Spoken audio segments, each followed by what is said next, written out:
നമസ്കാരം. പരിശുദ്ധ റമദാൻ മാസത്തിലെ അവസാനത്തെ വെള്ളിയാഴ്ചയാണിന്ന്. ഇറാനികളെ സംബന്ധിച്ചിടത്തോളം ഈ വെള്ളിയാഴ്ചക്ക് ഒരു പ്രത്യേകതയുണ്ട്. അവരെ സംബന്ധിച്ചിടത്തോളം ഇന്ന് ഖുദ്സ് ദിനമാണ്. ജുമുഅ നമസ്കാരത്തിന് ശേഷം അവരെല്ലാവരും ഒരുമിച്ച് തെരുവിലിറങ്ങാറുണ്ട്. ഇത്തവണയും അക്കാര്യത്തിൽ ഒരു മാറ്റവും ഉണ്ടായില്ല. ഫലസ്തീനികൾക്ക് പിന്തുണ പ്രഖ്യാപിച്ച്, ഐക്യദാർഢ്യം പ്രഖ്യാപിച്ച് ഇറാനികൾ ഒന്നടങ്കം തെരുവിലിറങ്ങി. സാധാരണക്കാരായിട്ടുള്ള ആളുകൾ ഒറ്റക്കല്ല, അവരെ നയിച്ചത് അവരുടെ നാട്ടിലെ VVIPകളാണ്. ഇറാന്റെ പ്രസിഡന്റ് മസൂദ് പെസഷ്കിയാൻ, അതുപോലെ തന്നെ അലി ലാരിജാനി, മുഹമ്മദ് അസ്ലമി തുടങ്ങിയിട്ടുള്ള അവരുടെ നാട്ടിലെ VVIPകൾ ഈ പ്രകടനത്തെ നയിച്ചു. ഏത് ഘട്ടത്തിലാണ് എന്നൊന്ന് ചിന്തിക്കണം. അമേരിക്കയുടെ വലിയ ഭീഷണി നിലനിൽക്കുന്നുണ്ട്, ഇസ്രായേലിന്റെ വലിയ ഭീഷണി നിലനിൽക്കുന്നുണ്ട്. ഭീഷണി മാത്രമല്ല, ഈ പ്രകടനത്തിന് നേരെ അവർ ബോംബാക്രമണവും നടത്തി. ഒരു സ്ത്രീ കൊല്ലപ്പെടുകയും ചെയ്തു.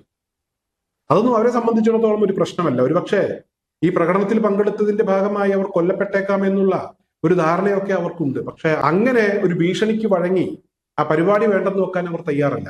അവർ ഒരുമിച്ചിറങ്ങി, നേതാക്കന്മാരും അവരോടൊപ്പം നിന്നു.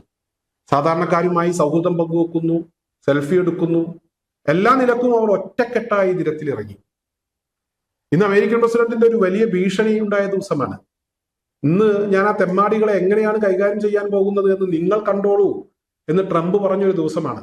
B-2 ബോംബർ വിമാനങ്ങളിൽ ബങ്കർ ബസ്റ്റർ ബോംബുകൾ നിറക്കുന്ന ചിത്രങ്ങളും പുറത്തു വന്നിരുന്നു. അത്ര വലിയൊരു ഭീഷണി നിലനിൽക്കുന്ന സാഹചര്യത്തിലാണ് ഇവർ നിരത്തിലിറങ്ങാൻ തയ്യാറായത്. പാവപ്പെട്ട ഫലസ്തീനികൾക്ക് ഐക്യദാർഢ്യം പ്രഖ്യാപിച്ച് രംഗത്തെത്തിയത്.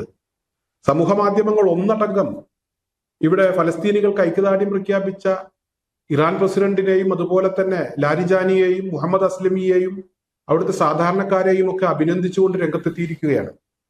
അറബികൾക്കിടയിൽ ഈ ഒരു നീക്കം വലിയൊരു ചലനമുണ്ടാക്കുമെന്നുള്ള വാർത്തകളും പുറത്തു വരികയാണ്.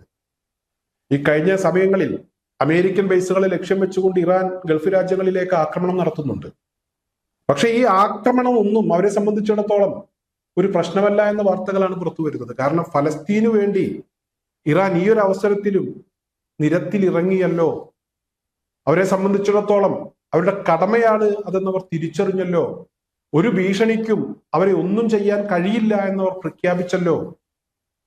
ഇവരെ തന്നെയാണ് നേതൃത്വത്തിലേക്ക് കൊണ്ടുവരേണ്ടത്, ഇവരെ തന്നെയാണ് ഫോളോ ചെയ്യേണ്ടത് എന്നൊരു തിരിച്ചറിവ് അറബികൾക്കിടയിൽ ഉണ്ടായിത്രേ. അല്ലെങ്കിൽ തന്നെ ഞാൻ അറബികളെന്നോ മതം ഒന്നും ഇവിടെ പറയുന്നില്ല. മനസാക്ഷിയുള്ള ഒരുത്തനും ഫലസ്തീനിൽ ഇസ്രായേൽ നടത്തിയ ആക്രമണങ്ങളെ ന്യായീകരിക്കാൻ കഴിയില്ല. ഒരു മനുഷ്യന് കഴിയില്ല. ഇനി ഈ മൃഗങ്ങളെ പോലുള്ള മനസ്സുള്ള ആളുകൾ, മൃഗങ്ങൾ, അവർ ഏത് രീതിയിലാണ് ഈ ആക്രമണത്തെയൊക്കെ നോക്കിക്കാണുന്നത്, വിശേഷിപ്പിക്കുന്നത് എന്നൊന്നും പറയാൻ ഞാൻ ആളല്ല. ഒരു മനുഷ്യനും കഴിയില്ല. എന്തായാലും ഇവിടെ ഇറാനികൾ എത്ര വലിയ ഭീഷണി അപ്പുറത്തുണ്ടെങ്കിലും അവരുടെ നിലപാടിൽ മാറ്റം വരുത്തുന്ന ആളുകളല്ല, മരണഭയമുള്ള ആളുകളല്ല. അവരുടെ ഈമാൻ വളരെ ശക്തമാണ് എന്നവർ തെളിയിച്ചിരിക്കുകയാണ്. ഒരാളെയും അവർ ഭയപ്പെടുന്നില്ല എന്നവർ പ്രഖ്യാപിച്ചിരിക്കുകയാണ്. ഇവിടെ ഞാനൊരു വളരെ പ്രധാനപ്പെട്ട വ്യത്യാസം എടുത്തു കാണിക്കുകയാണ്. കഴിഞ്ഞ കുറച്ച് നാളുകളായി ഇസ്രായേൽ പ്രധാനമന്ത്രി ബെഞ്ചമിൻ നെതന്യാഹുവിനെ എവിടെയും ആരും കണ്ടിട്ടില്ല. അദ്ദേഹം ബങ്കറിലാണോ, ഇനി ജർമ്മനിയിൽ ലാൻഡ് ചെയ്ത വിമാനത്തിനകത്താണോ, അതല്ല മറ്റേതെങ്കിലും രാജ്യത്ത് അഭയം തേടിയിട്ടുണ്ടോ, ഒന്നും അറിയില്ല. അതുപോലെ തന്നെ അദ്ദേഹത്തിന്റെ രാജ്യത്തെ പ്രമുഖരായിട്ടുള്ള ആളുകളെ ഒന്നും എവിടെയും പുറത്ത് എവിടെയും കാണുന്നില്ല. ഇവിടെയാണ് ഞാൻ പറഞ്ഞല്ലോ ഒരു വ്യത്യാസം എടുത്തു കാണിക്കുന്നു എന്ന് ഞാൻ പറഞ്ഞല്ലോ. ഇസ്രായേൽ പ്രധാനമന്ത്രിയെ കുറിച്ച് ഇപ്പോൾ പറയുന്നത് അദ്ദേഹം ബങ്കർന്യാഹു ആണ് എന്നാണ്. ബങ്കർന്യാഹുവും അതുപോലെ തന്നെ ഇറാൻ പ്രസിഡന്റ് മസൂദ് പെസഷ്കിയാനും തമ്മിലുള്ള വ്യത്യാസം ഇതാണ്. അതുകൊണ്ടാണ് ലോകം ഒന്നടങ്കം പറയുന്നത് ഇറാൻ ഈ യുദ്ധത്തിൽ വിജയിക്കും. അവരുടെ ധൈര്യമാണ് ഏറ്റവും വലിയ അവരുടെ ശക്തി, അവരുടെ ഏറ്റവും വലിയ മുതൽക്കൂട്ട് അവരുടെ ധൈര്യമാണ്, അവരുടെ ഈമാനാണ്. അതുകൊണ്ട് അവരൊരിക്കലും ഇവിടെ പരാജയപ്പെടില്ല. അതിന്റെ ലക്ഷണമാണ് ഈ കണ്ടുകൊണ്ടിരിക്കുന്നത്. ഭീരു അവർ ഇവിടെ യുദ്ധം തുടങ്ങുന്നതിന് മുമ്പ് തന്നെ അവർ പേടിച്ചൊളിച്ചിരിക്കും. അതാണ് സംഭവിച്ചുകൊണ്ടിരിക്കുന്നത് എന്ന് സോഷ്യൽ മീഡിയ ലോകം ഒന്നടങ്കം പറഞ്ഞുകൊണ്ടിരിക്കുകയാണ്. അത്തരമൊരു സാഹചര്യത്തിലേക്ക് ഇപ്പോൾ നിലനിൽക്കുന്ന സംഘർഷം എത്തി നിൽക്കുകയാണ്. എന്തായാലും ഇവിടെ ഏറ്റവും വലിയൊരു ഭീഷണി ഇറാനികൾക്കെതിരെയുള്ള ഒരു സാഹചര്യത്തിൽ പോലും ഫലസ്തീനികളെ മറക്കാൻ അവർ തയ്യാറായില്ല എന്നുള്ളത് ചെറിയ കാര്യമല്ല എന്ന രീതിയിലുള്ള പ്രതികരണങ്ങളും പ്രചരണങ്ങളുമാണ് ഇപ്പോൾ നടന്നുകൊണ്ടിരിക്കുന്നത്.